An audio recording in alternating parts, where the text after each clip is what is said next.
오늘 강의 주제는 감동, 무식, 남 탓, 내 탓입니다. 전도서 3장 9절에 이런 말이 나옵니다. 나는 사람이 사는 동안에 기뻐하며 선을 행하는 것보다 더 나은 일이 없다는 것을 알았다. 우리가 이렇게 선을 행할 때 이거 내가 좀 아끼면은 내가 뭘 좀 할 수 있을 텐데 저 사람 좀 도와주고 저 불쌍한 사람 이거 좀 도와줘야 되는데 마음이 막 왔다 갔다 하는 사람은 그 사람은 기쁘게 선을 행하는 사람이 아니에요. 제가 오늘이 사실은 목요일인데 오늘 목요일에 잠비아 우리 후천성 면역 결핍증 아이들 제가 그 집을 지어줄 때 수녀님이 울면서 저한테 그랬어요. 신부님, 신학교 큰 거, 수녀원 큰 거, 농업대학 큰 것도 중요하지만은 지금 요 25,000명 그 카와마라는 빈민가에 사람들이 살고 있는데 에이즈 환자가 1,600명입니다. 그런데, 보통 15살, 16살 정도가 에이즈가 걸린다고 그래요.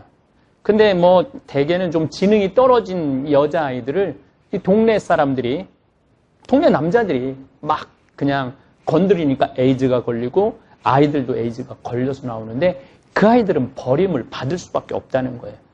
울면서 수녀님이 저한테 그 아이들 위한 집을 줘달라고 그럴 때 제가 그런 생각이 들었어요. 정말 기쁘게 집을 줘줘야 되겠구나. 그래서 2년 전에 집을 정말 예쁘게 졌어요. 이제 요 사진 동영상을 제가 나중에 한번 얼마나 그 수녀님이 조경도 예쁘게 하고 얼마나 방 침대도 예쁘고 얼마나 깨끗하게 아이들을 돌보는지 제가 한번 여러분들한테 또 보여주겠지만은 저는 이번에도 정말 카사리아 10,000만 평도 중요하지만은 이번에 그 아이들을 이제 16명이고 이제 아이들이 한 7명이 더 들어온다고 그래요. 이제 23명이 될 거라고 그래요.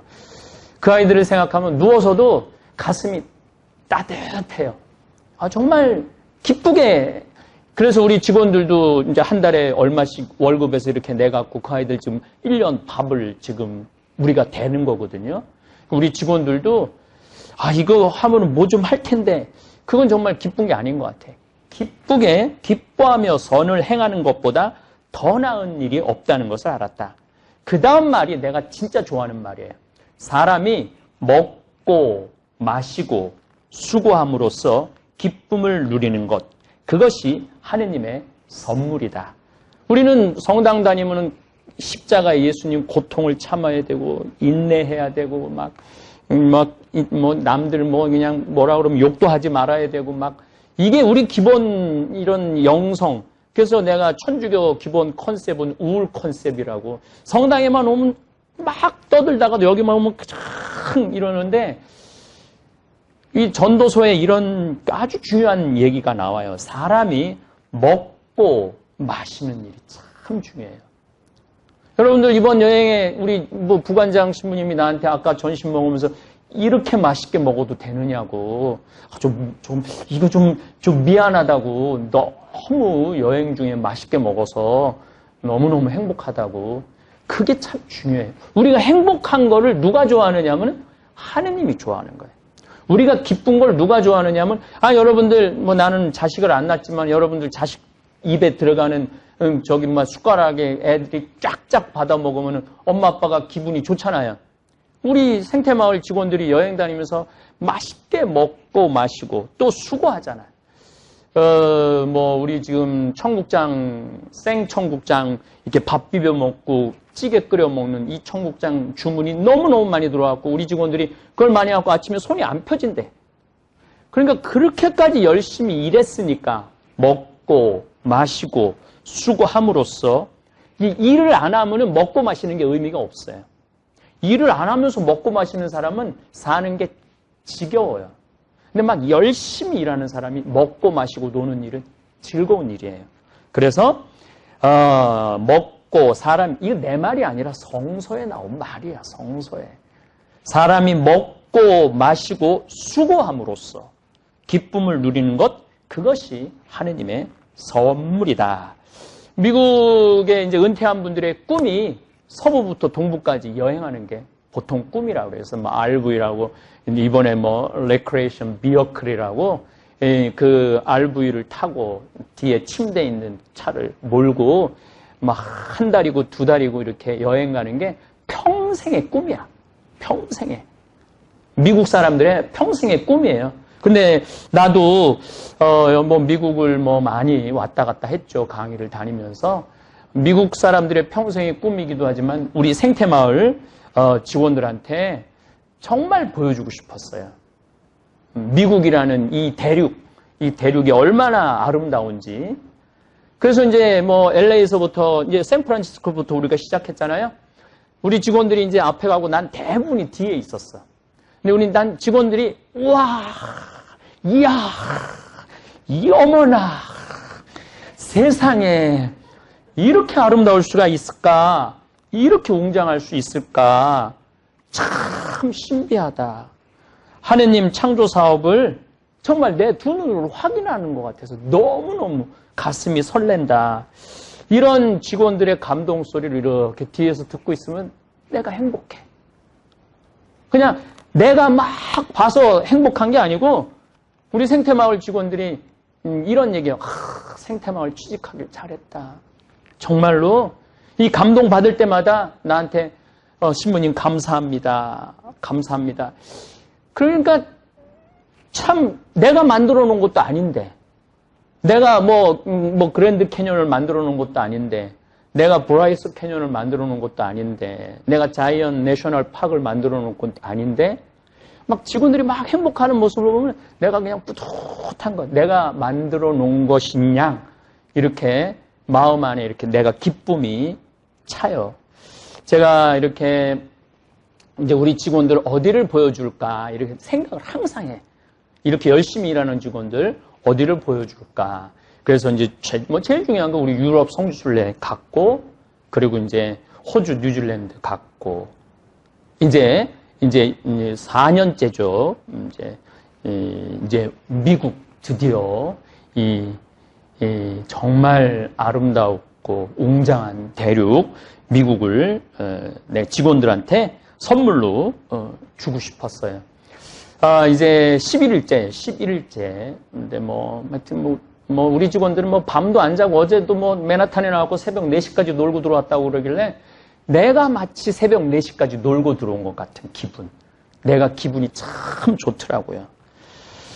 서부 이제 생각을 하면은 정말로 요세미티. 저 놀랬죠? 네, 그거 보고. 근데 요세미티는 내가 그거 보고 놀래길래 놀래기가 아직 이른데 더 봐야 되는데 그랜드 캐년 봤을 때 얼마나 정말 기가 막혔어요. 그리고 브라이어스 캐년 또 그랜드 캐년 보고 브라이어스 캐년 보고 내가 보니 더 놀래더라고. 그래갖고 막 그 시간도 없는데 그 계곡까지 쫓아 내려가고 이런 모습들 또 1936년에 그 금문교가 우리는 참 정말 우물 안에 개구리라는 생각을 참 많이 해요. 1936년에 그 어마어마한 다리를 만들었고 또 우리가 그 금문교 위를 걸었고 맨날 막 강의 때문에 그냥 쳐다만 보고 말았는데 이번에 직원들하고 걸으니까 정말 좋더라고요. 정말 찌릿찌릿하더라고요. 그 어마어마한 크기, 높이에. 그리고 특별히 로스앤젤레스에서 우리 잠봉 단원들이 미국에서도 또 잠봉 단원, 뉴욕에서도 사과를 엄청나게 보내줬지만 우리 직원들 LA 갈비가 그렇게 맛있는지 이번에 알았죠. 내가 보니까 우리 부관장 신부님은 한 뼈다귀가 한 30개 정도 있었던 것 같아. 웬만한 직원들이 막 그렇게 먹은 것 같아 다. 그래서 특별히 니콜라스하고 잔이 하루 휴무하고 우리를 위해서 그 시간 정말 귀한 시간인데 고기 다 구워주고 또 엘리야가 얼마나 그냥 아직도 다 못 먹었잖아요. 그 사준 여행 다니면서 먹으라는 과자를 아직도 지금 못 먹었고 우리 지금 배가 터지기 일보 직전이에요. 어딜 가도 나를 반겨주는 사람이 있다는 거 좀 행복하죠? 정말 우리는 정말 행복한 사람들인 것 같아. 그리고 죄의 도시, 이 라스베가스. 그래갖고 막 그냥 온통 막 그냥 게임 기계 속에서 그래도 우리 직원들이 뭐 내가 보니까 막 돈을 막 날린 직원은 없는 것 같아요. 보니까.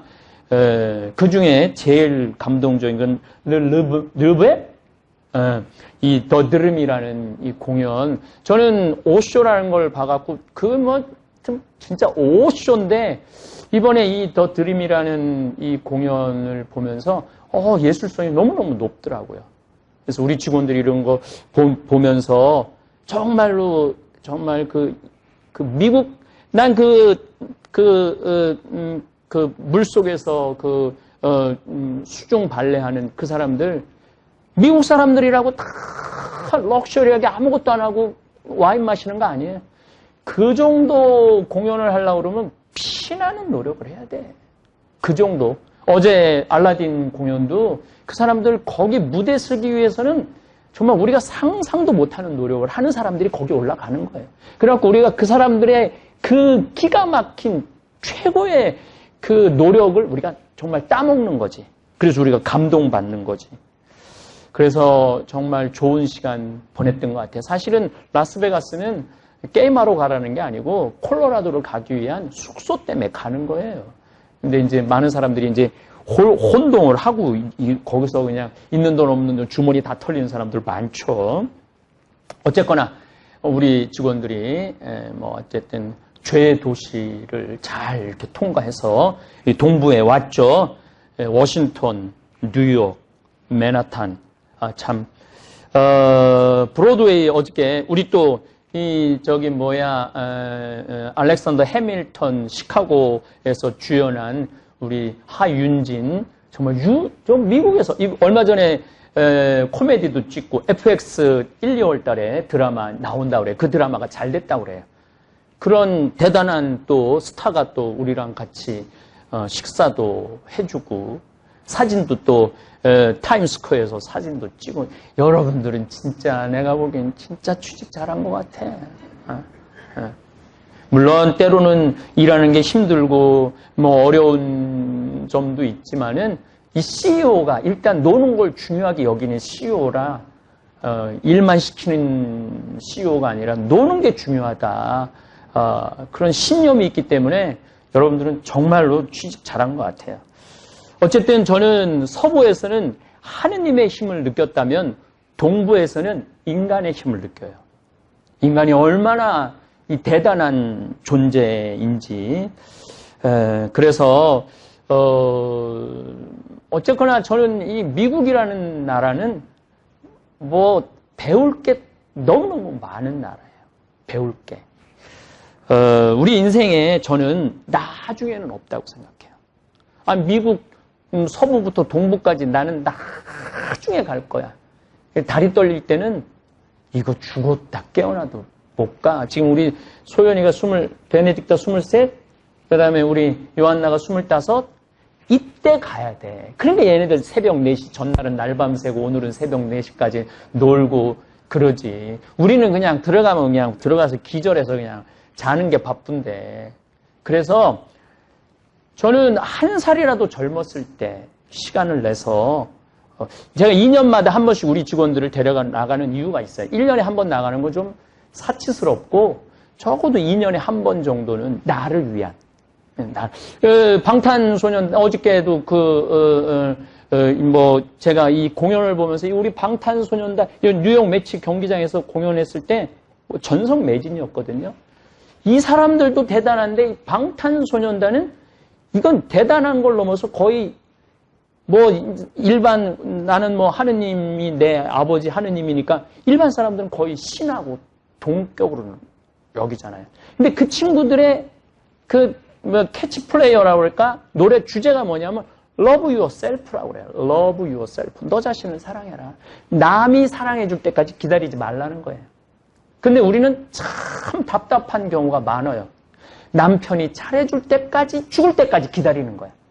자식이 잘해줄 때까지 죽을 때까지 기다리는 거야. 그럼 내가 행복하면 되는데 내가 나 자신을 사랑하고 내가 나 자신한테 잘해주면 되는데 내가 나 자신한테 잘해주는 법을 배운 적이 없어. 배운 적이 없어. 그래서 정말 심장이 떨리지 못하는 거예요. 끝까지 불평하다가 죽는 거야. 지질이 복도 없느냐. 남편 복도 없더니 자식 복까지 없다고. 그거는 제가 보기에는 자기 인생의 주인공은 자기예요. 자기의 삶을 주도적으로 살아가야 돼. 그래서 우리 직원들이 이제 나하고 우리 특별히 우리 국장님은 나하고 참 여행 많이 했어요. 뭐 이스라엘도 가고 여기 우리 직원들이 또 잠비아도 많이 따라갔다 오면서 그 전도서 다시 내가 말하면은 전도서의 말씀 그대로 살고 있는 거야. 나는 사람이 사는 동안에 기뻐하며 선을 행하는 것보다 더 나은 일이 없다는 것을 알았다. 우리 직원들 잠비아 갔다 온 직원, 우리 김 과장도 마찬가지지만은 가슴이 뜨겁다는 거야. 가슴이. 정말로 내가 생각했던 것보다 훨씬 아름답고, 그리고 저는 우리 유튜브 구독자님들한테 제가 왜 막 잠비아에 막 더럽고 힘들고 고통스러운 걸 안 보여주느냐 하면은 그거는 그들한테 도움이 아무것도 안 돼요. 정말로 잠비아가 아름다운 거, 그리고 우리 그 라파엘의 집 아이들이 행복한 걸 봐야지 더 해주고 싶은 거예요. 막 더러운 거는 한 번은 불쌍한 눈으로 보지만 두 번은 안 보는 게 인간의 본성이에요. 그래서 저는 내년에 우리 피정객들, 잠비아 한 달 피정 오는 분들한테 그 집에 가갖고 얼마나 우리가 말하는 에이즈에 걸린 아이들이 얼마나 깨끗하고 얼마나 행복하게 사는지 그거를 꼭 보여주고 싶어요. 그래서 이 아이들이 그 수녀님이 중학교도 보내고 고등학교도 보내고 의사가 된다는 그 친구도 있어요. 공부도 수녀님하고 열심히 한대. 그러니까 막 그 중에 우리 라파엘의 집에서 의사가 나온다면은 정말 내가 정말 춤을 출 것 같아. 내 딸이 의사가 되는 그런 기분이 들 것 같아요. 나중에 좋은 일하는 건 없어요. 나중에 여행 가는 건 없어요. 이걸 우리 라틴어로는 힙, 액, 눅프라고 그래. 여기, 지금. 영어로는 here and now. 여기, 지금이 제일 중요한 거야. 오늘을 충실하게 살지 못하는 사람은 내일도 충실하게 살 수 없는 겁니다. 그래서 하루하루를 2년 후는 우리 마추픽추 갈 거거든요. 2년 후에는 마추픽추 가고 리오데자네이로 하고 그 다음에 꾸리찌빠라고 환경 도시가 있어요. 물론 이과수 폭포도 가죠. 이과수 폭포를 가면은 그 미션에서 그 마지막 신부님 그 떨어지는 장면, 그 폭포를 보면은 기가 막혀요. 그 미션을 또 봐야지. 보고 가야지. 그러면은 이게 정말 하느님이 얼마나 위대한 분인지 우리가 그냥 이게 생각으로가 아니고, 그러니까 제가 늘 얘기하잖아요. 나는 기도 안 한다고. 기도할 시간이 없어. 깜짝깜짝 놀래기 바쁜데 언제 기도해? 네. 피카소는 노인에 대해서 이렇게 말합니다. 13살 때 나는 거장처럼 그림을 그릴 수 있었다. 피카소는 워낙 그림을 잘 그렸기 때문에 13살 때 저 뒤에도 그림이 예쁜데 거장처럼 그릴 줄 알았대요. 13살 때. 하지만 아이처럼 그리는데 평생이 걸렸대.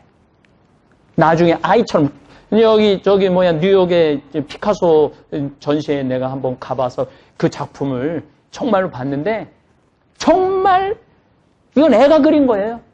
어른이 그린 게 아니야. 그런데 그 안에 다 들어있어. 인생이. 너무너무 놀랐어요.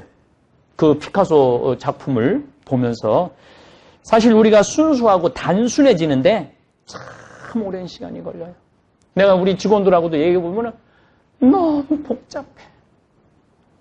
관계도 복잡하고 생각도 복잡하고 삶도 복잡하고, 내가 보기엔 그렇게까지 복잡하지 않아도 되는데 뭐가 그렇게 복잡한지. 피카소 이야기에 예수님의 이야기가 또 상통하는 이야기가 있어요. 너희가 어린아이처럼 되지 않으면 하늘나라를 볼 수 없다. 그러니까 우리가 마음이 깨끗해야 돼요. 복잡하면 안 돼. 깨끗하려고 그러면 내가 늘 하는 얘기지만 일단 욕심이 없어야 돼. 무슨 욕심이 있으면 이때부터 막 계산하고 진짜 복잡해져요. 그 다음에 미움이 없어야 돼. 욕심하고 미움만 없어도 여러분들은 굉장히 단순해질 수 있어요. 저는 이번 여행을 통해서 또 내가 얼마나 무식한지 또 한번 깨달았어요. 제가 미얀마 강의 가갖고 미얀마를 이렇게 여행을 하면서 내가 진짜 무식하구나. 그 미얀마의 문화를 보면서 그 레이크이라는 그 호수가 있는데 그 호수를 이렇게 보면서 그 불의 옥잠의 그 정화 능력을 눈으로 보면서 야, 내가 뭐 환경공학 하면서 이게 책으로 읽은 거랑 눈으로 보는 거랑은 너무너무 다르더라고. 그 다음에 미얀마 사람들은 여기 다 하얀 걸 칠하고 다녀, 얼굴에. 태양이 너무너무 강하니까 선크림이야. 그 나무에서 이렇게 갈아갖고. 근데 나는 그 영화에서 보면 막 인디안들이 막 이렇게 칠하게 저거 영화로 비주얼로 보여주려고 저러나 보다 그랬더니 아니 그게 비주얼로 보내는 게 아니고 실질적으로 그들의 그게 문화더라고요. 그러면서 내가 정말 모르는 게 너무 많구나. 특별히 이번에 서부에서 그 웅장한 그 캐년들을 돌아보면서 또 우리 가이드 장 다니엘 가이드 선생님이 그 지질학적으로 그 설명을 얼마나 열심히 했어요. 제가 그랜드 캐년 지금까지 한 5번 브라이어스 캐년 정말로 영어로 빈데어 던데어라고 그래. 나 다 가봤고 다 해봤거든. 그런데도 이번에 와서 또 너무너무 많은 걸 배웠어요. 그래서 이 사람이 죽을 때까지 배워야 되는 거를 이번에 아주 절실히 느꼈어요. 특별히 우리 노인들이 그 할리 데이비슨 그 오토바이, 그 다음에 또 오픈 스포츠카, 이게 젊은 사람들이 타는 게 아니라 전부 다 할아버지가 쫙 수염하고 그 청바지 탁 입고 이 전부 다 할아버지 할머니들이 하는 거지 젊은 사람들이 거의 없더라고요. 그분들이 그렇게 럭셔리하게 여행 다니는 모습을 보면서 한국에서 가난하고 외롭게 골방에서 사는 노인들이 정말로 없도록 내가 더 열심히 강의해야겠다는 결심을 했어요. 이제 대한민국 대학 보낼 필요 없어요. 애가 행복하면은 어디 가든 열심히 우리 생태마을 지금 직원들 채용하는데 내가 하지만 우린 블라인드 채용을 해요. 학교 나온 거 안 따지고 성적 안 따지고 아무것도 안 봐요. 그냥 자기 속에서만 봐요. 그런데 뽑았는데 얼마나 우리 좋은 대학 여기 나중에 그 전에 막 나는 어디 대학 나왔고 어디 대학 나왔고 어디 대학 나왔고 다 소용없더라고. 내가 이렇게 수많은 직원들 왔다 갔다 하면서 보니까 행복한 직원이 행복하게 일을 하더라고. 그러니까 어렸을 때 행복하게 자란 사람이 여기 와서도 행복하게 살고 어렸을 때 불행하게 자란 아이들은 여기서도 며칠 못 끼고 이 친구들하고 직원들하고 못 섞이고 이게 정말 대한민국이 정말로 이제 행복하려고 그러면 학원 없어야 돼요. 그 다음 대학 등록금 다 내줘야 돼. 애 나라고 120조인가 130조를 썼대요. 근데 한 15조, 20조면은 애들 등록금, 대학 등록금 다 대줄 수 있다는 거야. 그러면은 그거 쓰는 돈 대신 대학 등록금만 국가에서 다 내줘도 우리나라 부모님들 등록금 안 내고 그 돈 모아갖고 노인 때 할리 데이비슨 타고 여행 다니고 미국 여행 다니고 한국 여행 다니고 얼마나 할 수 있어요. 근데 그것 때문에 다 망가지는 거야 지금 대한민국이. 그래서 어제도 미국도 사실 그렇다고 그래요. 미국 내 그 등록금 때문에 부모들은 등록금을 안 대주지만 애들이 대출 받은 거 그거 갚는다고 평생을 감옥에 사는 기분이 든다고. 평생을. 그래서 제가 이제 잠비아에 만들고 싶은 세상은 공부의 세상이 아니에요. 경쟁의 세상이 아니에요. 그냥 열심히 노동하고 일하고 서로 나누고 행복하게 사는 그런 세상을 만들고 싶은 거예요. 또 동부에서는 미국의 독립전쟁, 남북전쟁, 또 이 나라 초대 대통령 워싱턴, 토마스 제퍼슨, 링컨, 또 내가 좋아하는 벤자민 프랭클린, 우리 조 가이드님, 큐라고 그러는데 큐 가이드님 얘기를 들으면서 많은 감명과 영감을 받았어요. 링컨은 또 국회의사당을 보고, 제퍼슨은 또 백악관을 뭐 보고 있고, 그런 것들이, 그러니까 이분들이 이 미국을 건국할 때 그냥 건국한 게 아니야. 정말 수많은 책을 읽고, 특히 벤자민 프랭클린 같은 경우는 이론적인 바탕을 완전히 해준 사람이야. 이 나라는 모든 사람들이 평등한 나라고, 모든 사람들이 자유롭게 기회를 얻을 수 있는 어느 누구나 그런 나라로 디자인을 한 거예요. 나라 자체를. 물론 중간에 뭐 인디안들 뭐 힘들게도 하고, 또 그 남북 전쟁 때 어마어마한 사람들이 죽었죠. 남북 전쟁 때. 그러나 하여튼 지금 한 40년 정도 된 것 같아요. 미국 독립이 1776년 독립을 시작을 하고 1783년에 완전히 영국으로부터 독립을 했으니까 200년이 이제 230년이 넘었죠.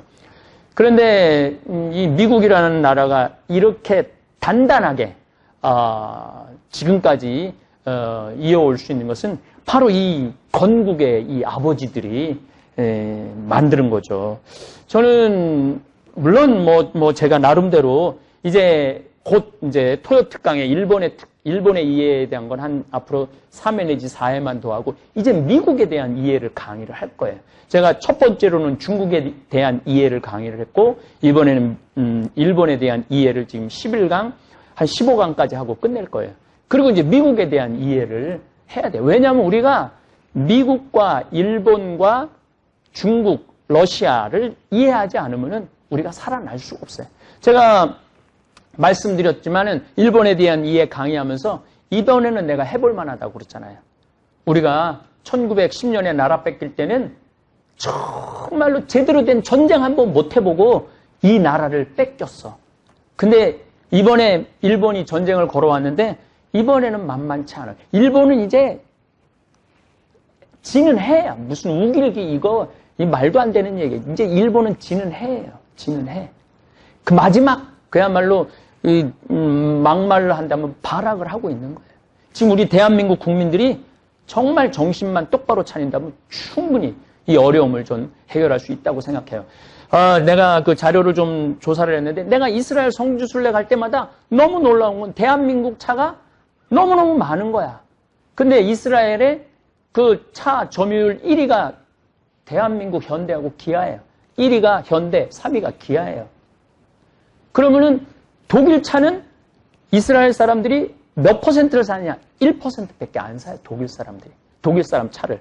왜 이스라엘 사람들이 독일 차를 1%밖에 안 사냐면 우리 600만 명의 우리 유대인을 학살한 사람들이라 이거야. 그러니까 독일 차 자체도 안 사겠다. 아무리 좋더라도.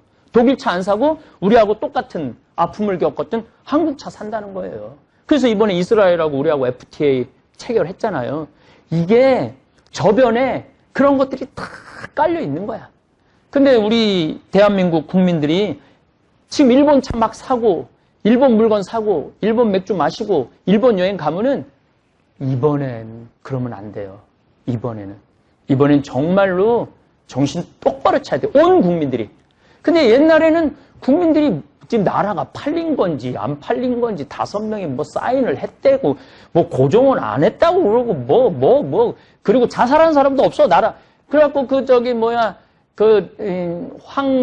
우리 황현이라는 분이 그 한 분이 자결을 한 거예요. 그 다음 이준 열사가 하고, 그리고는 안 죽어서 나라가 뺏겼는데도 전쟁도 안 하고.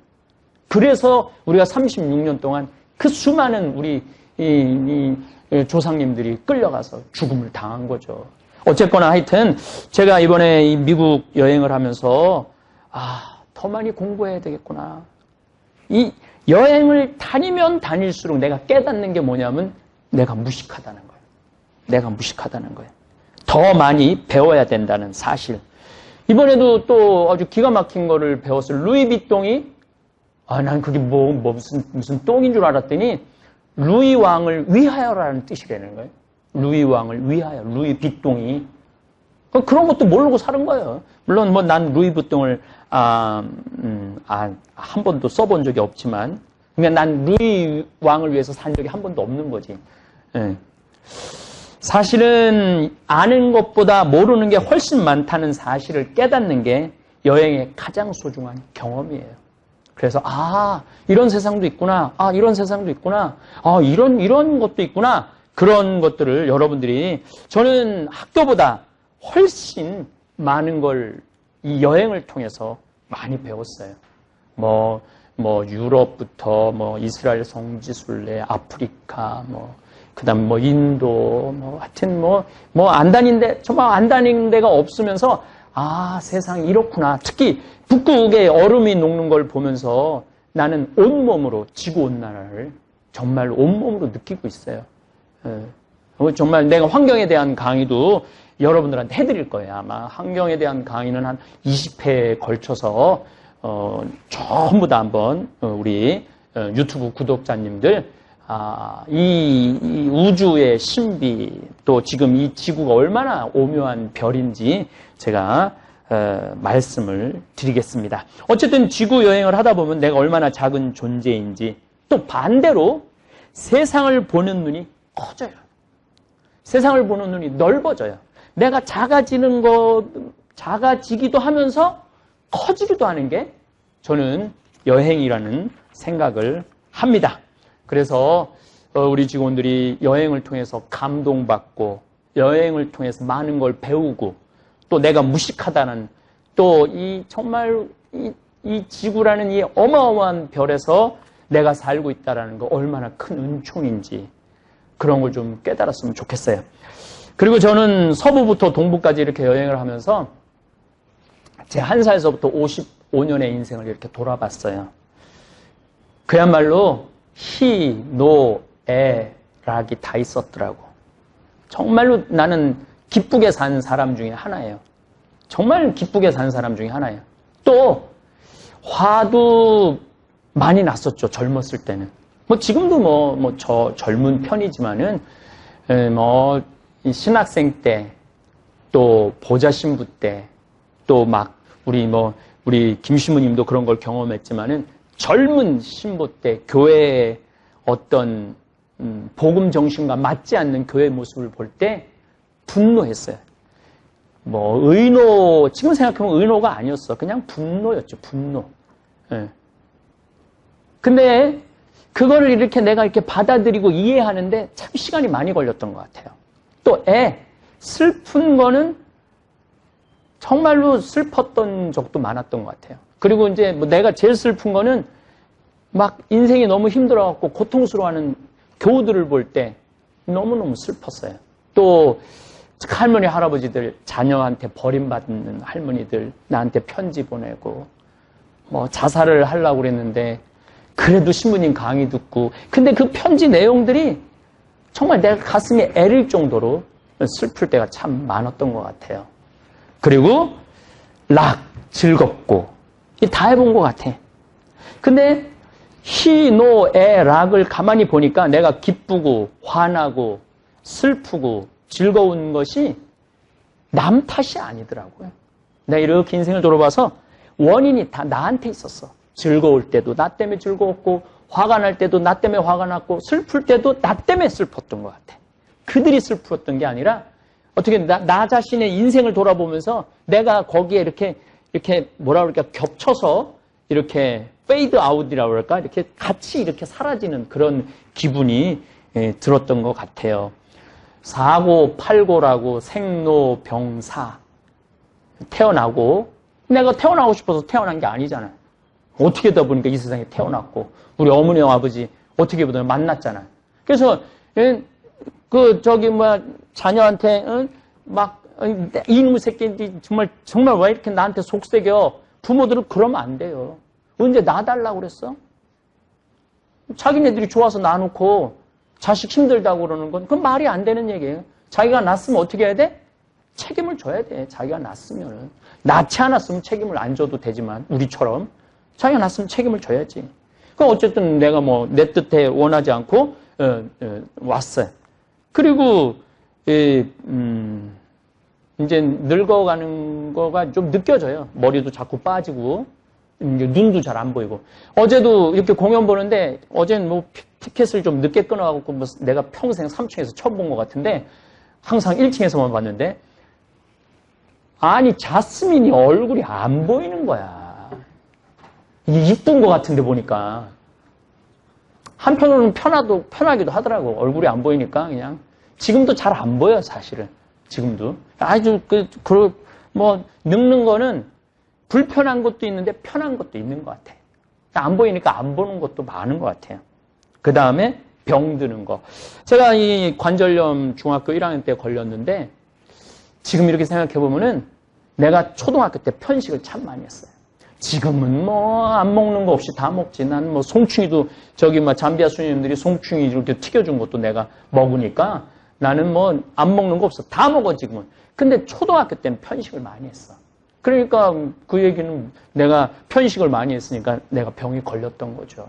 또, 45살에 위암 걸린 거는 또 아프다고 맨날 술 먹으니까 암 걸린 거지. 남 탓이 아니더라고. 보니까. 내가 인생을 이렇게 돌아보니까, 많은 경우 이렇게 대화를 해보면은, 아유, 내 대통령 때문에 못 살겠다. 이놈의 대한민국에서 못 살겠다. 이놈의 사회가 왜 이러냐. 지질이나 우리 집은 왜 이렇게 이런 가난한 부모를 만났느냐. 물론 외적인 요인이 될 수도 있지만은, 다 내가 하기 나름이에요. 내가 어떤 인생을 사느냐, 내가 하기 나름이에요. 내가 어떻게 살아가느냐, 그거는 인생은 선택의 연속이야. 근데 누가 선택해? 남이 선택하라고 그러는 게 아니거든. 내가 선택하는 거야, 내가. 나이를 먹을수록 그 선택은 자신의 그 선택의 책임의 범위가 훨씬 커져요. 어렸을 때는 선택의 범위가 작지만은 나이를 먹을수록 내가 선택하는 건 책임이 더 커지는 거야. 그래서 난 가끔 한 70, 80 된 분들이 신부님 내 자식이 사업한다 그래갖고 아파트 맡겨갖고 했는데 망해갖고 갈 데가 없어요. 신부님 저 신부님이랑 살고 싶어요. 그리고 오는 분들 볼 때 참 70 동안 가장 잘못된 선택을 한 거죠. 그러니까 인생을 잘못 살은 거죠. 그거는 누가 잘못 사는 거냐면 본인이 잘못 사는 거예요. 본인이. 그래갖고 어디 가서 울고불고 한다고 책임져 줄 사람은 내가 보기에는 없는 것 같아요. 그래서 여러분들도 지금 막 힘들고 고통스러운 분들 계실 거예요. 그런데 냉정하게 한번 돌아보세요. 내가 얼마나 성실하게 살았는가. 내가 얼마나 정도로 살았는가. 나는 욕심을 부리고 내가 좀 더 욕심을 부릴 때 넘어지는 거죠. 제가 늘 얘기하잖아요. 1,500억을 사기를 당했다. 조이파리가 사기를 해갔다. 어쩌고저쩌고 했는데 사기친 놈도 나쁜 놈이지만 사기 당한 사람도 결코 훌륭한 사람들은 아니에요. 욕심 때문에 본인이 한 걸음 한 걸음 걸어 나가면은 그게 다 쌓여서 나중에 덕이 되고 부가 되는 건데 욕심을 부리기 때문에 고통스러운 거예요. 그래서 인생은 남 탓할 필요 없다. 내 탓이다, 내 탓. 인생은 자기 하기 나름이에요. 제가 이렇게 잠깐 LA, 샌프란시스코, 워싱턴 이쪽 들렀지만은 정말 우리 미국 교우들이 감동적인 대접을 받고 있어요. 또 우리 이경 바오로 신부님께서 이렇게 성당까지 이렇게 해줘서 우리가 정말 감사 미사까지 이렇게 할 수 있도록 해주셨어요. 주위에서 많은 분들이 신부님 도대체 신부님 어떻게 사셨기에 가는 곳마다 식사 대접에 여행 중에 오르가닉 간식까지 챙겨줍니까? 저는 우는 아이에게 젖 더 준다는 우리말이 있죠? 근데 난 이 말 틀렸다고 생각해요. 우는 아이가 도가 넘으면은 때리든지 내던지든지 해요. 여기 자식 키운 부모님들 다 경험해봤죠? 그리고 나 얘기 많이 들었어요. 사실은 내 애 많이 때렸다고 많이 울어갖고. 너무 울면은 때리는 거예요. 그리고 이 말이 나와요. 지겨워. 지겨워. 아유, 지겨워. 내가 이걸 왜 낳는지 몰라. 또 어떤 아주 재미난, 아는 분은, 군인인데, 대위야, 대위. 해병대 대위인데, 아들이 둘이래. 남편도 해병대 장교고, 아유, 그 집은 그냥 해병대에다가 그냥, 응? 우리 저기 뭐야, 대위도 여자니까, 아내도 대위, 뭐 남편은 소령, 뭐, 좋겠다 그러니까 아들 둘이 있으면 얼마나 좋으냐. 신부님, 그런 소리 하지 마세요. 할 수만 있으면 뱃속에 다시 집어넣고 싶어요. 응. 그러니까 이 아기가, 뭐 여러분들 잘 알겠지만 내가 잘 아는 지인이, 딸이 손녀를 낳았어요. 근데 나도 뭐 얼굴을 봤지만 빵긋빵긋 웃어. 하루 종일 웃어. 그리고 아빠가 유명한 가수인데 아빠 노래가 나오면 엉덩이를 실룩거리면서 막 춤을 추고 막.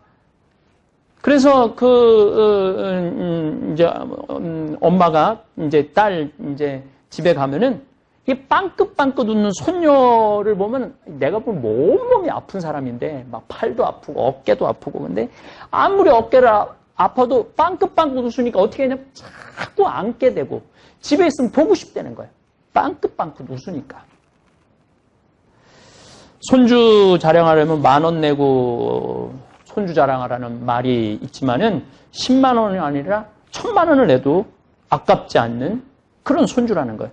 저도 사실은 이제 조카가 이제 우리 이제 그 둘을 낳았어요. 그러니까 내가 이제 손녀 딸하고 이제 손주 아들이 있는 거지 조카.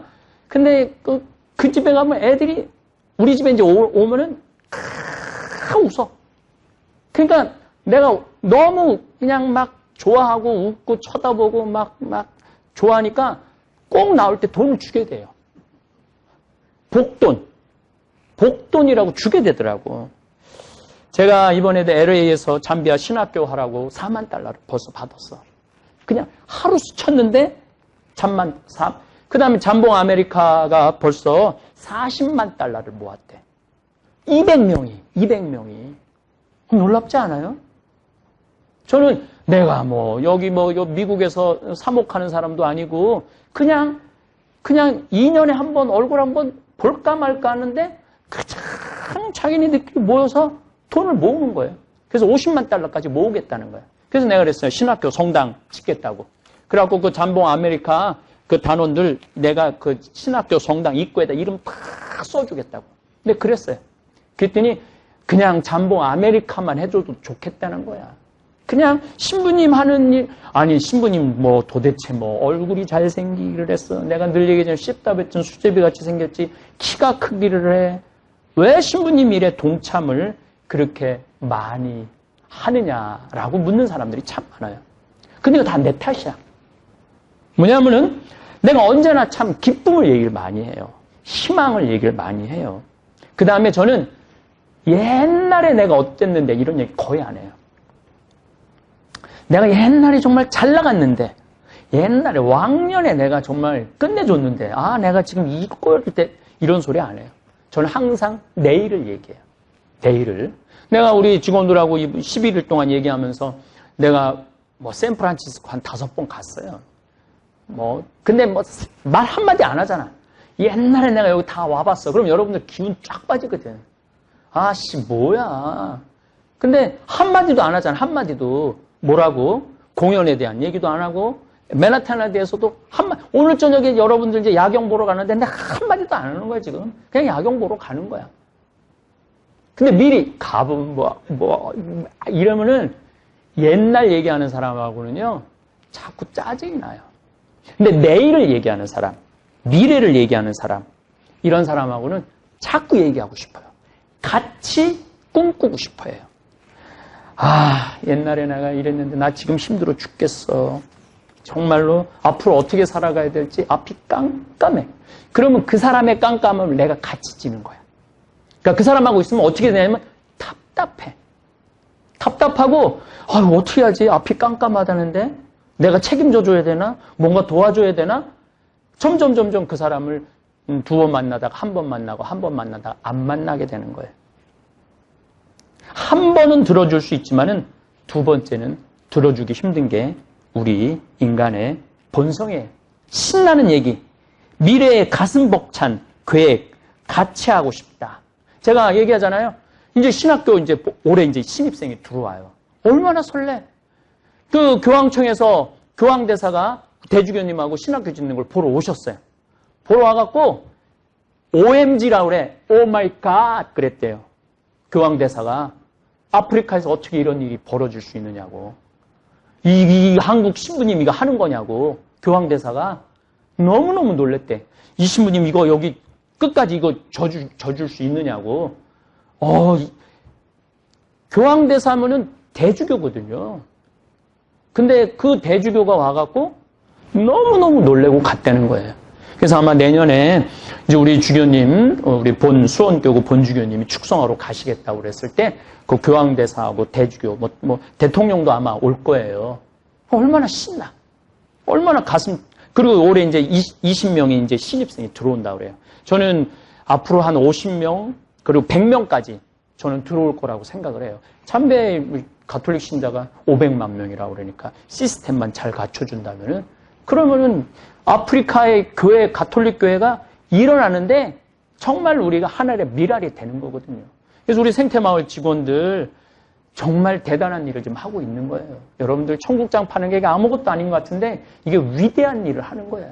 그 청국장이 우리 국민들한테도 건강을 주지만은 이 세계의 건강을 나눌 거라고 생각합니다. 우는 아이 한 대 더 때리고 웃는 아이 한 번 더 안아준다. 그러니까 여러분들도 어디 가서 우는 소리, 그건 그냥 본인이 이렇게 묻어두는 그런 훈련이 필요해. 예.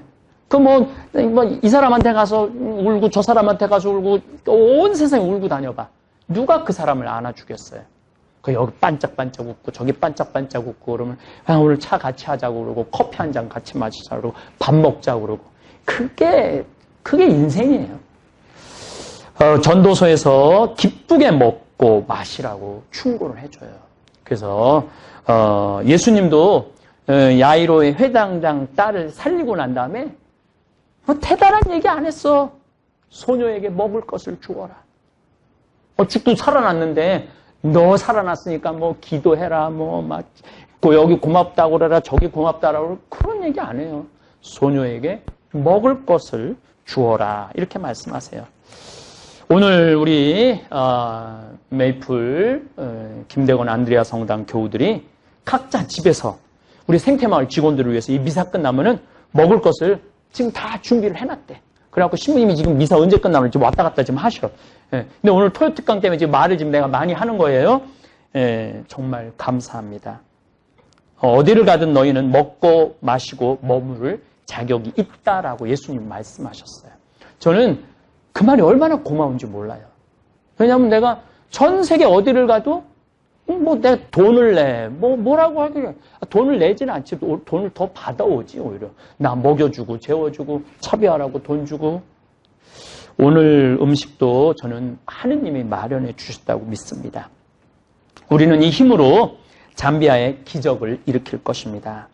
여기 온 대부분의 직원들 내년에 우리 헬레나도 그렇고 또 사비오도 그렇고 마마요 우리 국장님들 직원들 우리 신부님들도 내년에 잠비아에 2달 할 우리 스텝들이에요. 우리 직원들이 이번 미국 여행을 통해서 미션, 내 사명이 뭐냐? 내가 왜 생태마을에서 일을 하고 있느냐? 생태마을하고 아프리카 잠비아하고 어떤 연관이 있는가? 그런 거를 더 이렇게 몸 안으로 이렇게 체득을 했으면 좋겠어요. 어쨌든 이제 남은 시간 이제 그야말로 아직도 놀랄 일이 한 번 더 남았어요. 우리 나이아가라 폭포 가잖아요. 정말로 어쨌든 어쩌고 저쩌고 가서 놀래고 우리는 내일을 꿈꾸는 사람들입니다. 그래서 유튜브 구독자님들도 제가 정말로 부탁하고 싶어요. 이제 자식들한테 그만 주세요. 그리고 love yourself. 자신을 사랑하세요. 자신한테 잘해주세요. 자신한테 정말 갈비 한 번 더 사주고 냉면 한 번 더 사주고 설악산 한 번 더 가고 온천 한 번 더 가고 기회가 된다면은 이스라엘 성지순례 또 더 기회가 된다면 잠비아 내년 7월 8월 피정 이런 도전을 해보면은 인생이 확 달라질 거예요. 자, 오늘 전도서 말씀으로 토요특강 맺도록 하겠습니다. 나는 사람이 사는 동안에 기뻐하며 선을 행하는 것보다 더 나은 일이 없다는 것을 알았다. 사람이 먹고 마시고 수고함으로써 기쁨을 누리는 것, 그것이 하느님의 선물이다. 여러분들, 내일을 이야기하는 분들 되시기를 바라겠습니다. 감사합니다. 한 번쯤 이런 일로 답답하셨던 적 없으신가요? 항상 남을 배려하고 도와주려 노력했는데 오히려 그것 때문에 사람들에게 이용만 당했다고 느낀 적이 있으신가요? 주변 사람들의 부탁을 거절하지 못해 자신의 시간과 에너지를 희생했는데도 정작 정말 필요할 때는 도움받지 못했던 경험이 있으신가요? 착하고 성실하게 살아왔지만 어느 순간 자신이 외톨이가 되었다고 느끼신 적은 없으신가요? 우리는 어릴 때부터 착한 사람이 되어야 한다는 말을 듣고 자랍니다. 학교에서, 가정에서, 사회에서 모두 착함의 가치를 강조하죠. 하지만 현실에서는 종종 그 착함이 오히려 독이 되어 돌아오는 역설적인 상황을 마주하게 됩니다. 특히 나이가 들면서 이런 문제는 더 복잡해집니다. 평생 타인을 위해 살아온 어르신들이 은퇴 후 갑자기 외로움을 느끼거나 평생 쌓아온 관계가 생각보다 얕았다는 것을 깨닫게 되는 경우가 많죠. 그리고 이런 상황은 뒤통수를 맞았다는 느낌과 함께 우리에게 깊은 혼란과 상처를 남깁니다. 왜 착한 사람이 오히려 외톨이가 되는 걸까요? 왜 성실하고 배려하는 태도가 때로는 역효과를 가져오는 걸까요? 이런 잔인한 현실의 이유를 이해한다면 우리는 더 건강한 관계를 맺고 진정한 자기 가치를 찾는 데 도움이 될 것입니다. 오늘은 착한 사람이 오히려 대접받지 못하고 외톨이가 되는 7가지 잔인한 이유에 대해 살펴보겠습니다. 이를 통해 여러분이 자신의 경험을 새롭게 이해하고 앞으로의 인간관계에서 더 현명한 선택을 하실 수 있기를 바랍니다. 첫 번째로 말씀드릴 이유는 경계선 없는 착함은 자기 가치를 낮추는 결과를 가져온다입니다. 많은 착한 사람들은 모든 부탁을 들어주고 모든 상황에서 양보하고 자신의 필요보다 타인의 필요를 우선시합니다. 하지만 이런 무조건적인 착함은 역설적으로 타인에게 이 사람은 이용해도 괜찮다는 메시지를 줄 수 있습니다. 사람들은 묘하게도 쉽게 얻을 수 있는 것의 가치를 낮게 평가하는 경향이 있기 때문입니다. 경계선이 없는 착함은 결국 자기 존중감의 상실로 이어지고 주변 사람들도 그 가치를 인정하지 않게 됩니다. 라고 말할 줄 알고 자신만의 원칙과 경계를 가진 사람이 오히려 더 존중받는 것이 현실입니다. 71세 이명자 할머니의 이야기를 들려드리겠습니다. 저는 평생을 남편과 자식들을 위해 헌신했어요. 시부모님 모시고 세 자녀 키우고 남편 뒷바라지하느라 제 삶은 뒷전이었죠. 부탁받은 일은 무조건 예라고 했고 항상 맨 마지막에 밥을 먹었어요. 그게 착한 며느리, 좋은 어머니의 역할이라 생각했으니까요. 남편이 은퇴하고 아이들도 다 독립하자 갑자기 공허함이 밀려왔어요. 제가 아프거나 도움이 필요할 때 정작 가족들은 너무 무심했죠. 엄마는 항상 다 해내니까 괜찮을 거야 라는 태도였어요. 60년 생일에는 아무도 찾아오지 않았고 그제서야 깨달았어요. 제가 너무 쉽게 주기만 해서 가족들이 제 존재를 당연하게 여겼던 거죠. 지금은 늦게나마 제 경계선을 세우기 시작했어요. 손주 봐달라는 부탁도 제 계획이 있으면 거절하고 남편에게도 집안일을 분담하자고 했죠. 처음에는 모두가 불만스러워했지만 시간이 지나면서 오히려 저를 더 존중하는 것 같아요. 경계선이 있는 착함이 진정한 착함이라는 걸 이제야 알게 되었네요. 두 번째로 말씀드릴 이유는 착한 사람들이 갖는 갈등 회피 성향이 깊은 관계 형성을 방해한다입니다. 많은 착한 사람들은 평화를 유지하기 위해 갈등을 피하는 경향이 있습니다. 자신의 진짜 생각이나 감정을 표현하기보다는 침묵하거나 동의하는 모습을 보이죠.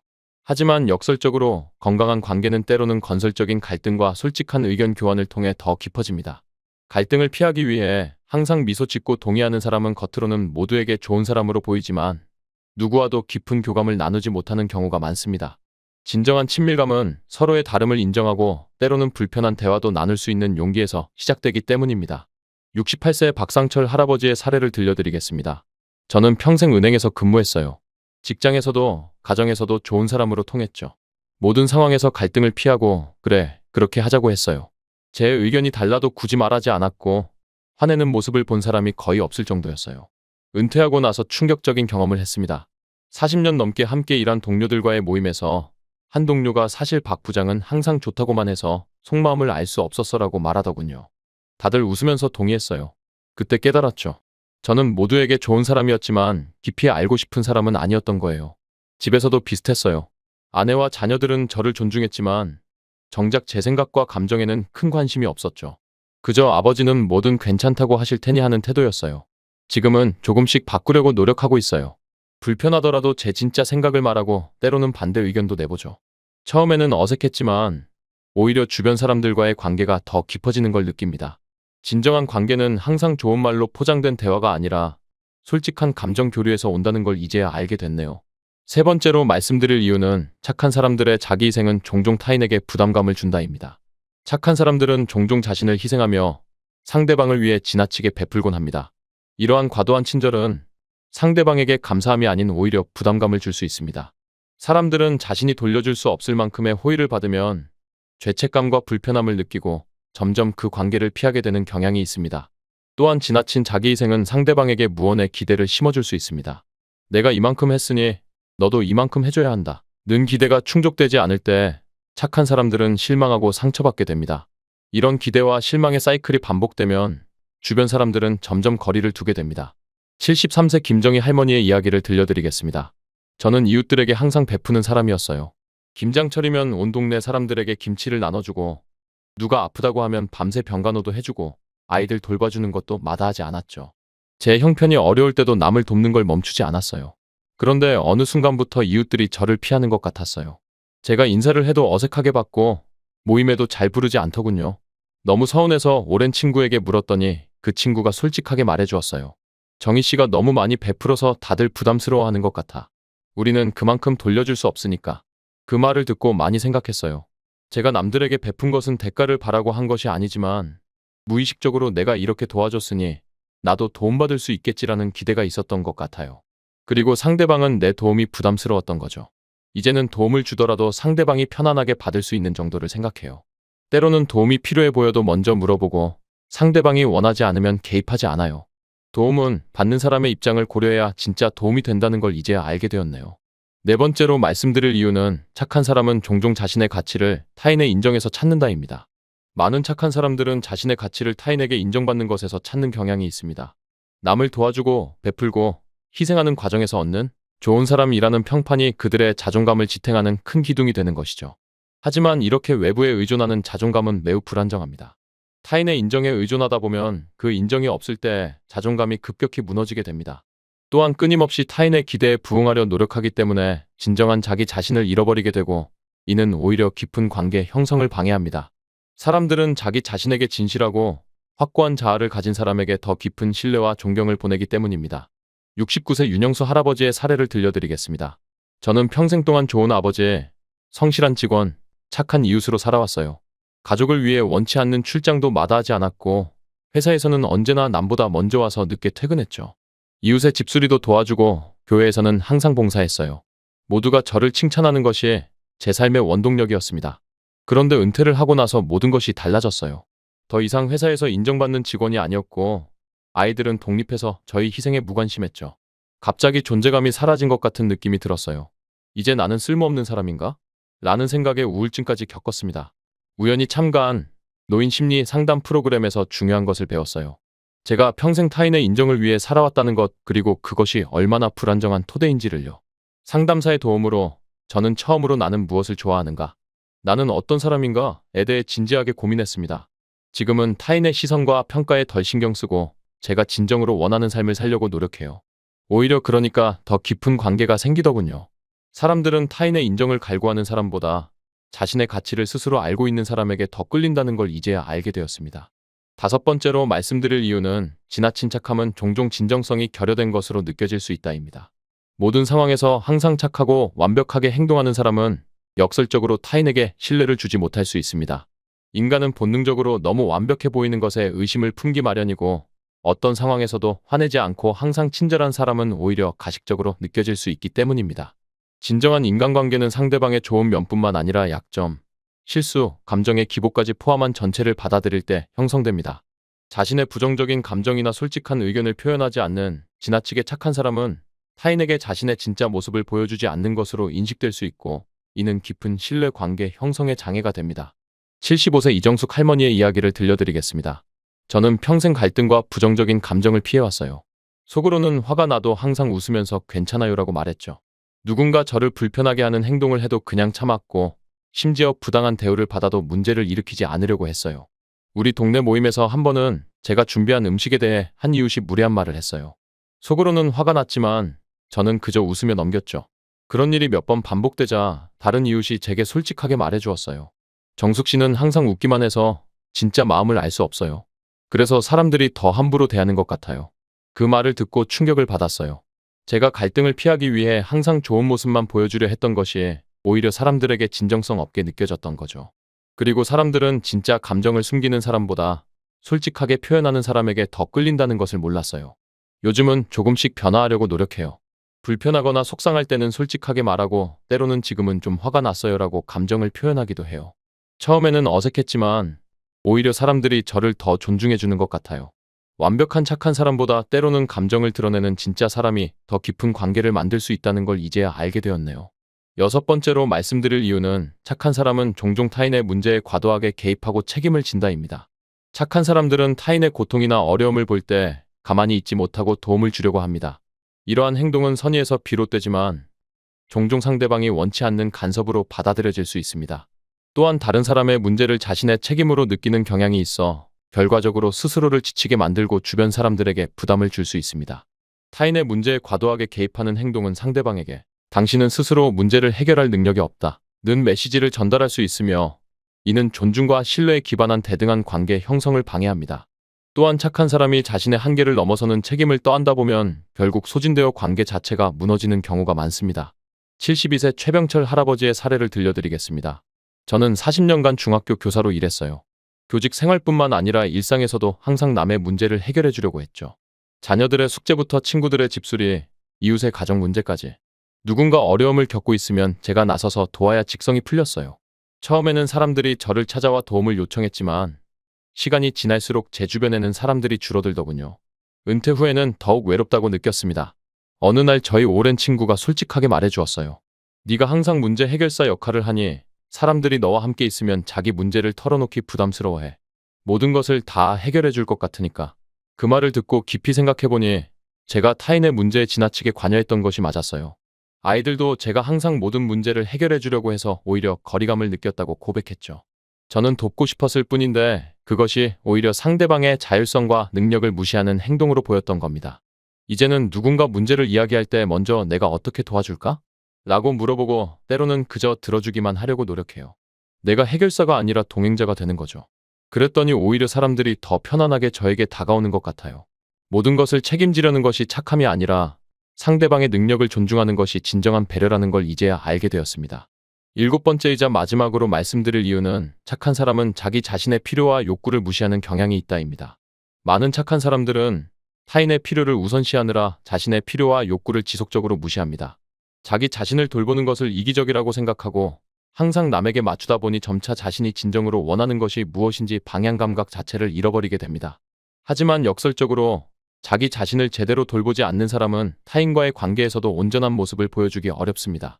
자신의 욕구와 필요를 인식하고 충족시키는 것은 건강한 자아와 관계의 기본이 되기 때문입니다.